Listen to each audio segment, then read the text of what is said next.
Drage kolegice, dragi kolegi, draga Urška, lepo pozdravljeni na Liberaku, na sejmu Akademske knjige. Moje ime je Sašo Jerše in sem profesor za zgodovine na oddelku za zgodovino Filozofske fakultete. In zares veliko veselje mi je, da se bom danes lahko pogovarjal z drago in cenjeno kolegico in prijateljico Urško Perenič, ki nas je pred kakšnim mesecem razveselila z svojo novo knjigo.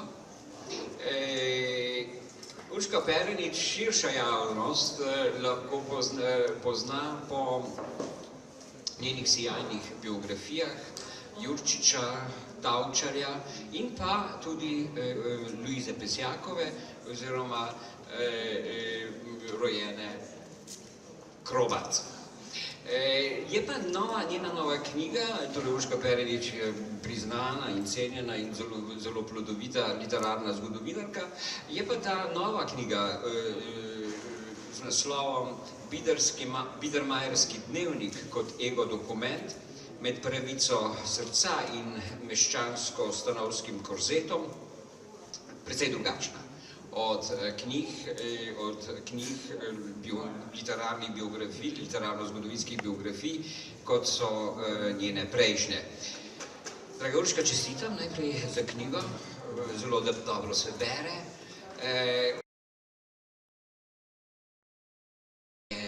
Posebnost te tvoje knjige. Lepo pozdravljeni.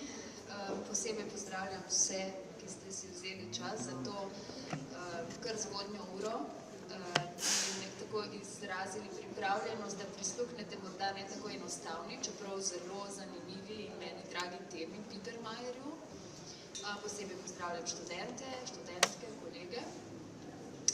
Ja, ta knjiga je posebna zato, ker pogled iz literarne zgodovine širi kulturno zgodovino, ki me je vselej zanimala.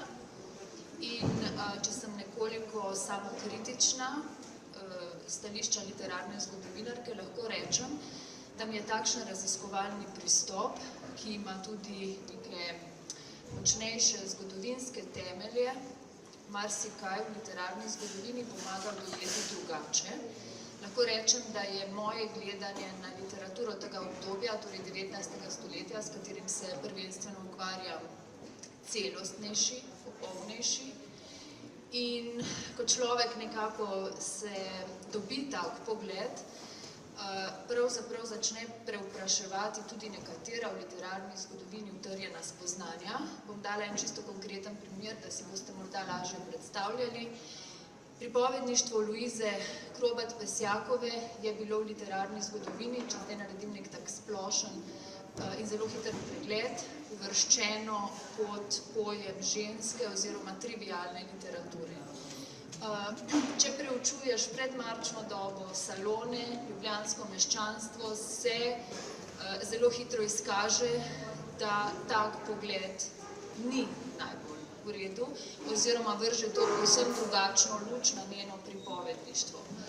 Roman Beatin dnevnik se tako ne izkaže za žensko trivialno literaturo ali še kaj podobnega, temveč za sijajen izdelek, izkaz zelo kultivirane meščanke in ga seveda nujno bereš drugače. Torej, kulturna zgodovina v mojem gledišču bistveno razširi tudi polje literarne zgodovine in pomaga preuprašati ustaljena spoznanja na sicer mojem matičnem področju.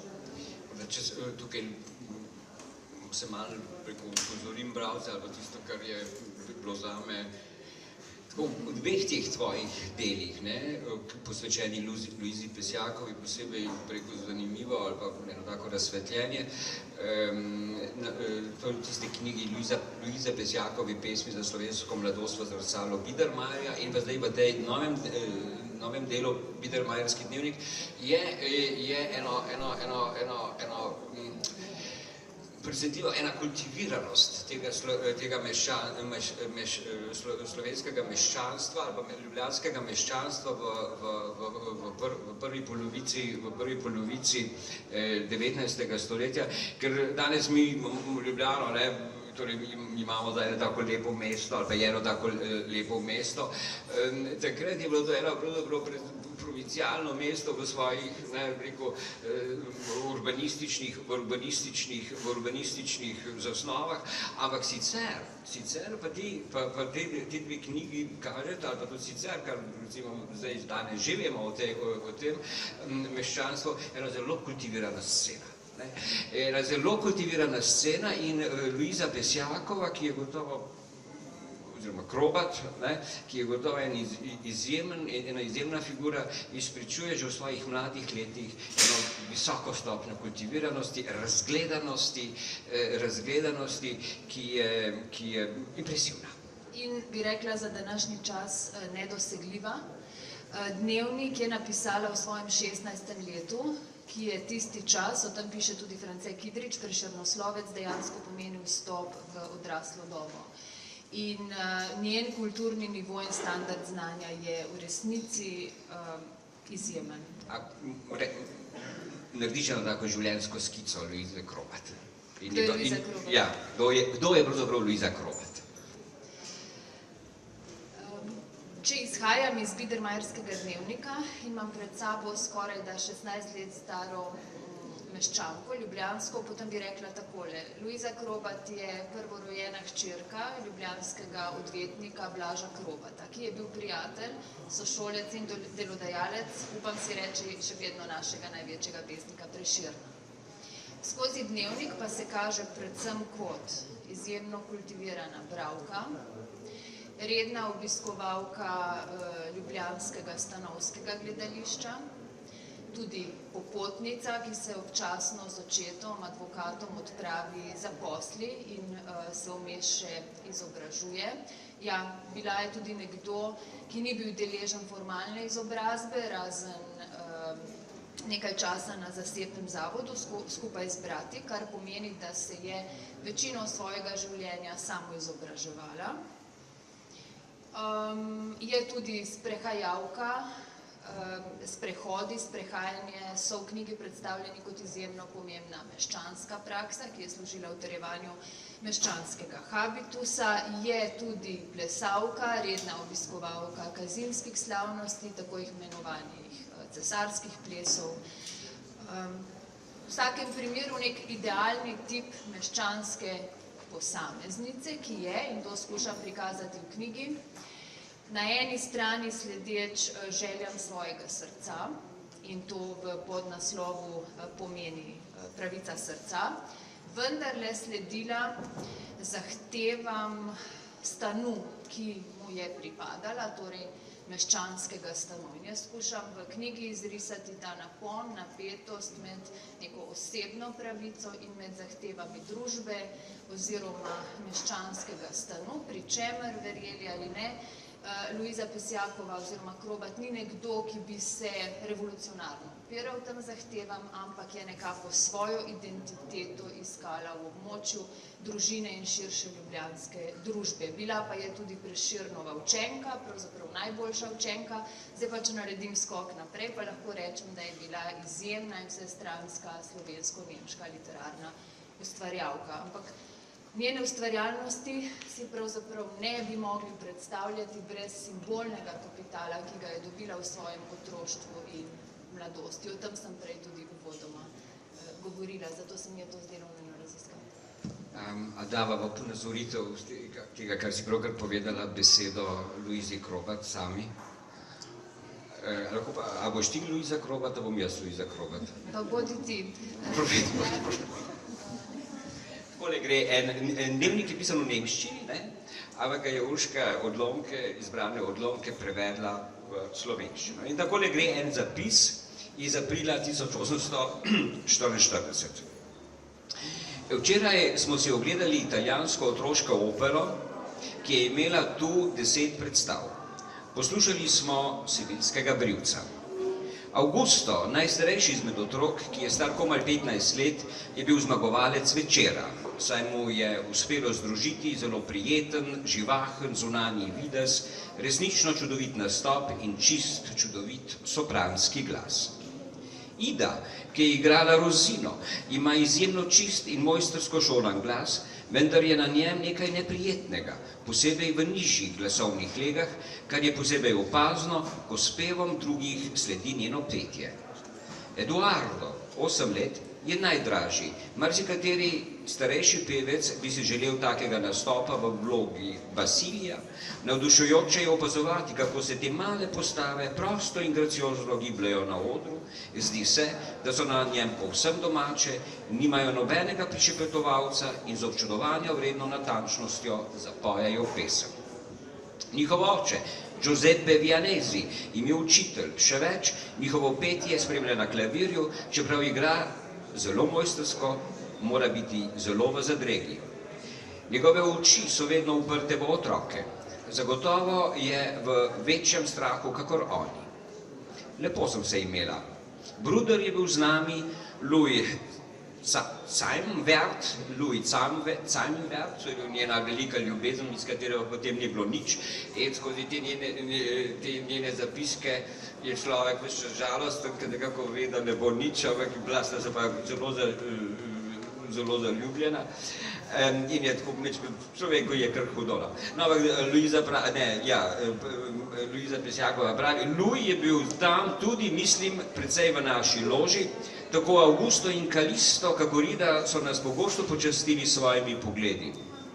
Loža Lukmanovih je najbližje odru, zato je to naravno. Zelo sem se zabavala. Upam, da kmalu znova obiščemo gledališče. Želim si tega. Tako gre to, ne? In to je igrali so otroci Sevinskega brivca, se vi predstavljate to. In potem imate v tem zapisu, v tem dnevniku eno tako operno kritiko, eno gledališko kritiko, kakršne v današnjem časopisu pravzaprav ne najdete več. Je impresivna, je impresivno brati njene zapiske. No, ampak kaj pa ta dnevnik, ne? Kako to, da se loti pisanja tega dnevnika? Na začetku dnevnika napiše, da se ga je lotila zato, da bi mu zaupala svoja najgloblja čustva. Vendar se hitro izkaže, da temu ni tako in vredno se mi zdi opozoriti na dejstvo, da dnevnik v tem času dejansko ni bil to, kar si mi danes predstavljamo. V resnici zasebni, intimni vir, temveč kvečemu polzasebni oziroma poljavni vir. Obstajalo je zavedanje, da dnevnik lahko bere oče in je to običajno tudi počel, oziroma obstajalo je zavedanje o tem patriarhalnem nadzorstvu in zato prihaja pri pisanju tudi do nekakšne samocenzure oziroma zapisovalka zelo veliko pozornosti posveča temu, kaj bo zapisala. Torej, izvedenje o tem, da gre za poljavni vir. In tako, nekako v nasprotju s pričakovanji, da bomo skozi dnevnik, razen mestoma seveda, brali o njenih intimnih doživetjih, v resnici veliko več izvemo o družabnem življenju in o življenju meščanskega stanu v Ljubljani, pa rekla bi tudi širše v srednjeevropskem prostoru, kajti snov za dnevnik črpa dejansko iz domačega salona, kjer se pri Krobatovih zbirajo kulturniki in intelektualci in potem iz tega širšega okolja Ljubljane, kjer je pač bila doma. Ima pa tvoja knjiga še eno posebno dragocena, je po še enem pogledu dragocena in sicer predno se lotiš analize njenega dnevnika, se veliko ukvarja z epistemološkimi ali pa teoretičnimi nastavki, iz katerih tvoja analiza na to izhaja. Ta tvoja epistemologija ali pa ta teoretični nastavek je mikrozgodovina. Zakaj gre pri tej mikrozgodovini? Sem zelo vesela, ker to praviš ti, to je tudi profesor Grdina, ker sta vidva veliko pisala, tudi zelo tehtnega o teoriji zgodovinopisja. Jaz nisem klasična zgodovinarka, sem literarna zgodovinarka, kar pomeni, da je bil zame to toliko večji izziv, ker sem morala zagristi tudi v teorijo zgodovinopisja. In posebej me je nagovorila mikrozgodovina Karla Ginzburga. Še pred leti sem prebirala njegovo knjigo Sir in črvi in se mi je zdelo fascinantno, kako je Ginzburg na podlagi tako rekoč okruškov, v bistvu nekaj inkvizicijskih zapisnikov, vzdignil iz pozabe dotlej povsem nepoznanega mlinarja Menokija. Če niste te knjige prebrali, vam jo priporočam. No, in ta mikrozgodovina me je silno navdušila in se mi je zdela seveda tudi pripravna metoda za preučitev tega dnevnika. Je pa seveda res, da mikrozgodovina ne ponuja recepta, kako se tega lotiš, ker je vsako gradivo specifično in je treba pravzaprav v dialogu z gradivom najti svojo mikrozgodovinsko metodo. Ampak če povem zelo na kratko, za tiste, ki ne veste, kaj to je, bi rekla takole. Torej, mikrozgodovina je ena od metod v zgodovinopisju, pri kateri niso v ospredju veliki procesi oziroma politični dogodki, temveč meče luč na posamezno. V tem smislu tudi na posameznika in njegovo življenje. Vendar, tako je treba dodati, da pri tem pa seveda ne gre za malenkostnost. Torej, mikrozgodovina ne odstira po tej poti samo življenja in življenjske usode enega posameznika, ampak se v tej usodi kaže potem nekaj, kar je tipično za neko dobo, če hočete, duh časa, neke družbene strukture. In v tem konkretnem primeru, z ozirom na dejstvo, da ne gre za osebni dnevnik, kot bi si to mislili, ampak za dejansko popisovanje življenja meščanstva, lahko rečemo, da ta dnevnik iz leta 1844 ne ponuja samo pogleda v življenje Luize Krobat, ampak je ta pogled veliko, veliko širši. To je življenje v Krobatovem salonu in to je življenje meščanstva.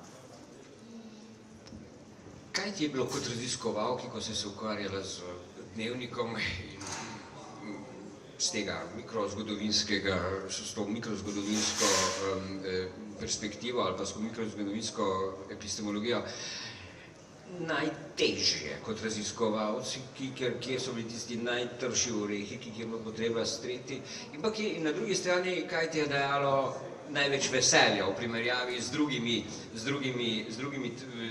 drugih študijah, ob drugih analizah, ki so izhajale iz drugih analitičnih ali pa epistemoloških predpostav. Zdaj, kar se tiče veselja, to veselje traja že 20 let, več kot 20 let, ker sem še ob koncu svojega univerzitetnega študija začela tam brskati in grebsti po zapuščini. Veliko veselje mi je bilo transkribiranje, ne samo tega dnevnika, ampak tudi kakih drugih virov in prevajanje in sploh branje in študij vse te literature.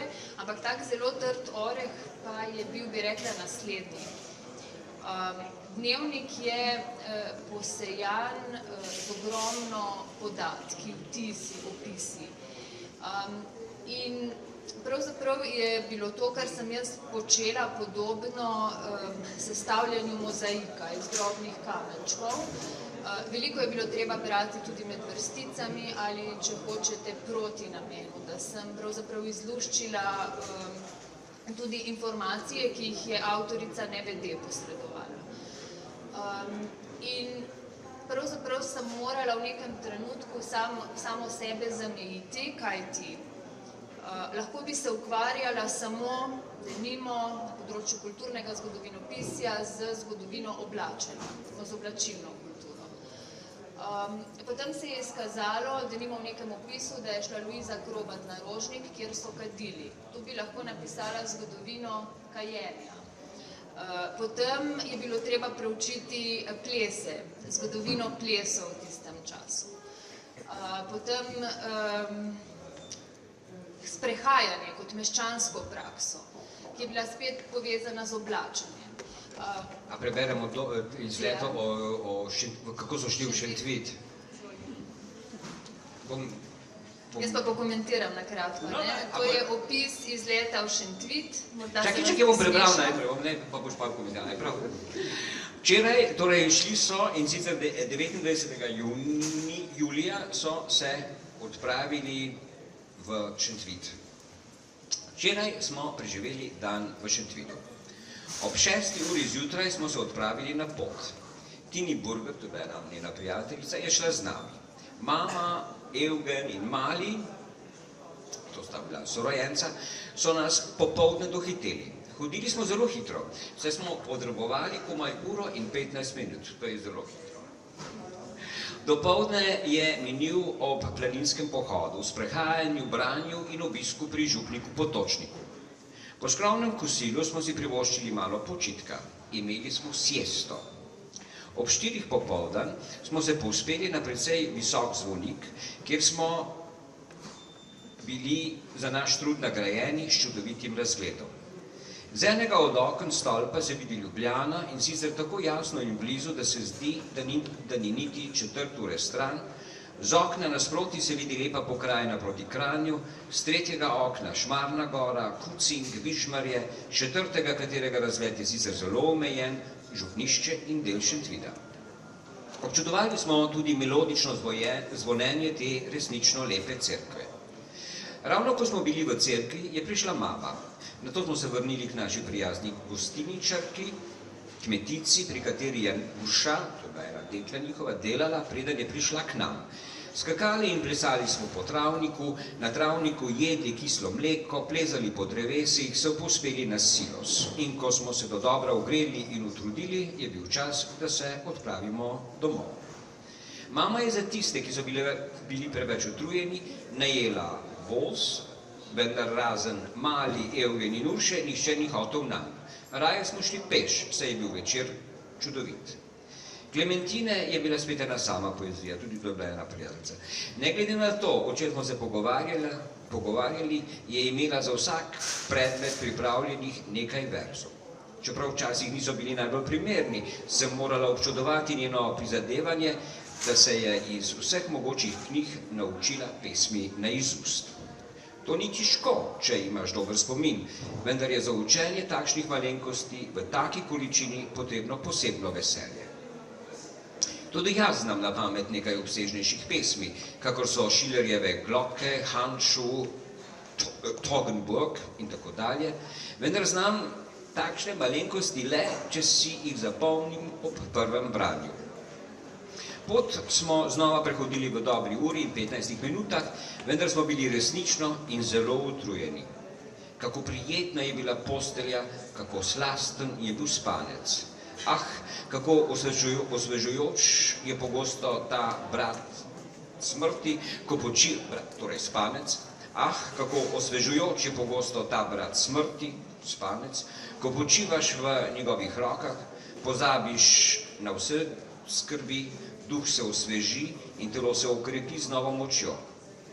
Vendar je zdaj čas, da se posvetim glasbi, zato stran s tabo ti klepetavo pero. Ja, in tu je cela vrsta torej informacij, o branju, o sprehajanju, kot sem prej rekla. Če bi prebrali odlomek o cesarskem plesu, o oblačilih, oblačilnih materialih, o poteku slavnosti. Vse to je bilo treba preučiti, tako da jaz sem pravzaprav gradila nek mozaik, kulturni mozaik, kulturno-zgodovinski mozaik dobe. Ljubljanskega Biedermajerja. Dava priložnost za vprašanje tvoji publiki. Izvolite, bi želel kdo kaj vprašati ali reči. Izvolite.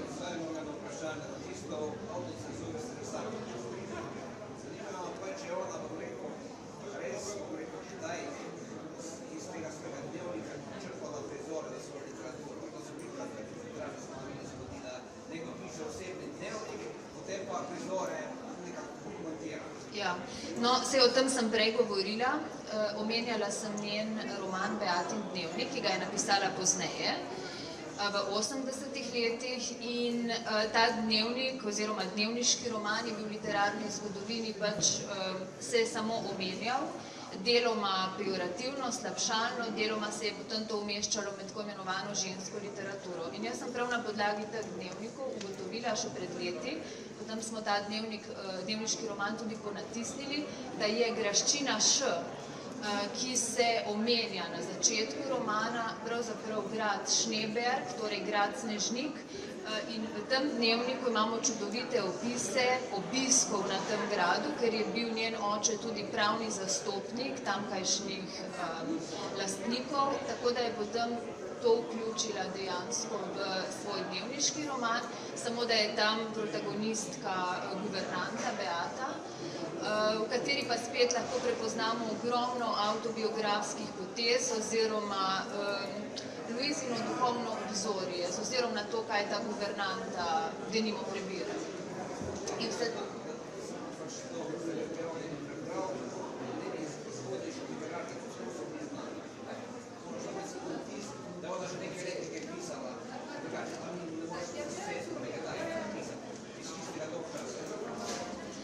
Pisala je že v zelo mladih letih, v zapuščini je ohranjen tudi zveščič nemških pesmi, ki niso bile nikoli objavljene, pa sem potem o njih že tudi pred skoraj 20 leti napisala prispevek. Objavljala je tudi v nemškem časopisu v Avstriji. To je zdaj veliko lažje zbrati, ker nam je dostopno tudi prek digitalnih knjižnic. Pisala je pa potem tudi za slovenske časopise, denimo Kmetijske in rokodelske novice. V 60-ih letih se je tudi sistematičneje začela učiti slovenščine, ki jo je sicer poznala iz Krobatovega salona in domačega okolja. Tako da, ja, seveda, pred Beatinim dnevnikom je še cela vrsta drugih zapisov.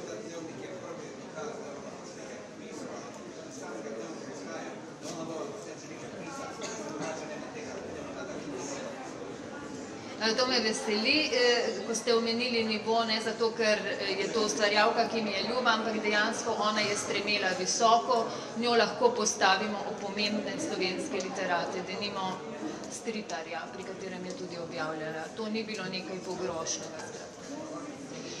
Ko človek prebira ti tvoje spise oziroma te tvoje knjige, obe knjigi, ki sta posvečeni Luizi Krobat, oziroma kasneje Luizi Pesjakovi, pa potem pa še prej Jurčičevo in Tavčarjevo biografijo, če človek dobi en apetit po branju starejše literature. Po literature, ki jo človek sicer je prebiral v srednji šoli, recimo kot obvezno čtijo, ampak ko jo pa znova vzameš v roke, pa vidiš, kako ena sijajna literatura je to.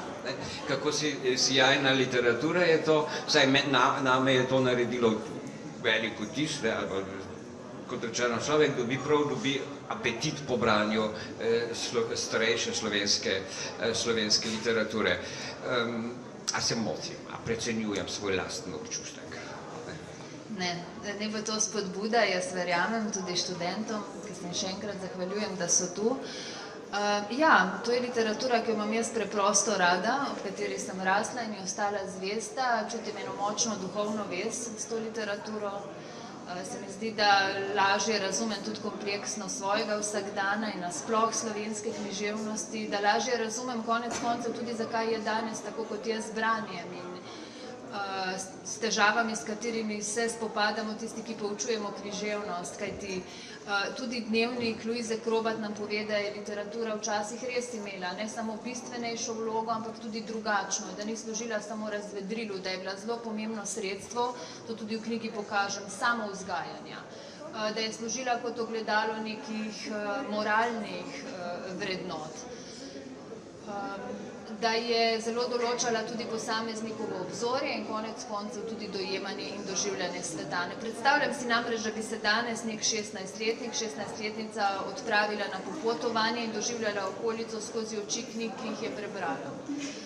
Torej, naj to demonstrira, kako pomembno vlogo je literatura igrala, no in Luiza Pesjakova se je tega več kot očitno zavedala, ker je potem napisala v slovenščini in nemščini zbirko za otroke, objavljala je tudi v časopisu Vrtec, torej moralo je obstajati zavedanje, kako literatura vpliva konec koncev tudi na otroke, oziroma na nas že od najzgodnejše dobe.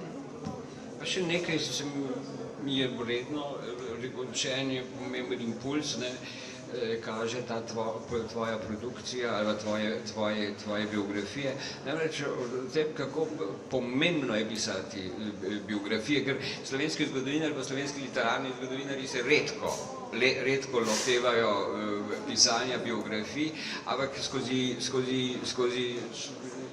biografijo, skozi opise, analize, opazovanje posameznika, pa ne gre za velike posameznike, ki so naredili, ki so v kanonu slovenske literature ali pa ki so odigrali v slovenski zgodovini pomembno vlogo. Ali pa neke deklice, 16-letne mlade meščanke, se skozi to analizo človekove usode, človekovega življenja razpre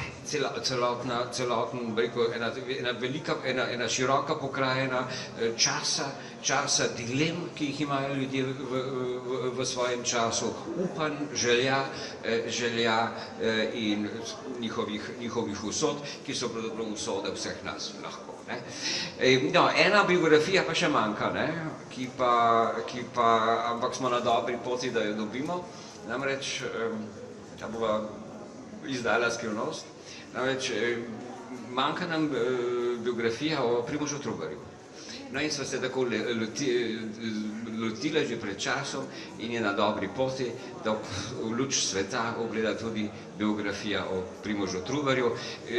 Urška bo seveda gledala Urška bo to seveda iz literarno-zgodovinskega, jaz pa iz zgodovinskega stališča. Veselite se te knjige tudi in sicer lepo popoldne. Lep dan in lepo popoldne.